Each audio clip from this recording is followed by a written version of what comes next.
सबभन्दा पहिला त हाम्रो क्वेसन हेरौँ। क्वेसनले के भने, let the production function release by a company A is Q equals to 196L minus 6L square.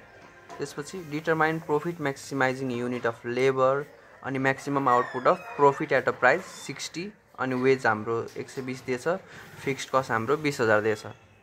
अब हामीले के निकाल्नु पर्यो त, म्याक्सिमम युनिट्स अफ लेबर निकाल्नु पर्यो अनि यो प्रोफिट कति हुन्छ त यो प्राइस 60 भएको बेला भनेर। त्यसको लागि हामीलाई उसले कम्पनीको यो फङ्सन एउटा दिएछ हैन हामीले। अब यहाँबाट हामीले एल को भ्यालु निकाल्न सकिन्छ। म्याक्सिमम कति बेला हुन्छ त हाम्रो, जब भिएमपिएल के भन्छ यसलाई, भिएमपिएल इक्वल्स टु वेजेस भएको बेला हाम्रो लेबर के हुन्छ, म्याक्सिमम हुन्छ। अब यो हामीले भिएमपिएल निकाल्न पर्यो। वेजेस त हामीलाई दिएकै छ यहाँ 120 भनेर। अब हामीले भिएमपिएल निकाल्न पर्यो। भिएमपिएल निकाल्नलाई हामीले सबभन्दा पहिला एमपिएल को भ्यालु थाहा हुनु पर्यो। एमपिएल भनेको marginal product of labour, marginal production unit of labour. अब मार्जिनल प्रोडक्सन भनेको अब यसको मार्जिनल निकाल्ने, यसको मार्जिनल निकाल्नलाई हामीले यसको डेरिभेटिभ गर्ने, कति हुन्छ 196 माइनस 12L हुन्छ।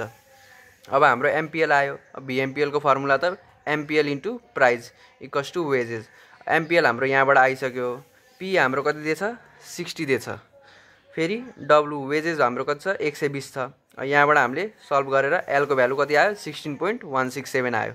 ल यति भयो हाम्रो म्याक्सिमम। हाम्रो लेबर कति युनिटमा म्याक्सिमम हुँदो रहेछ त 16 मा।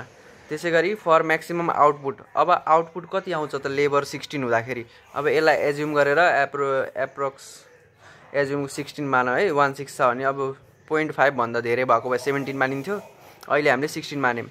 अब हामीले क्यू को भ्यालु निकाल्दिने, एल को ठाउँमा 16 राखेर यो हाम्रो के आयो त म्याक्सिमम आउटपुट आयो। अब प्रॉफिटको लागि प्रॉफिटको फर्मुला हाम्रो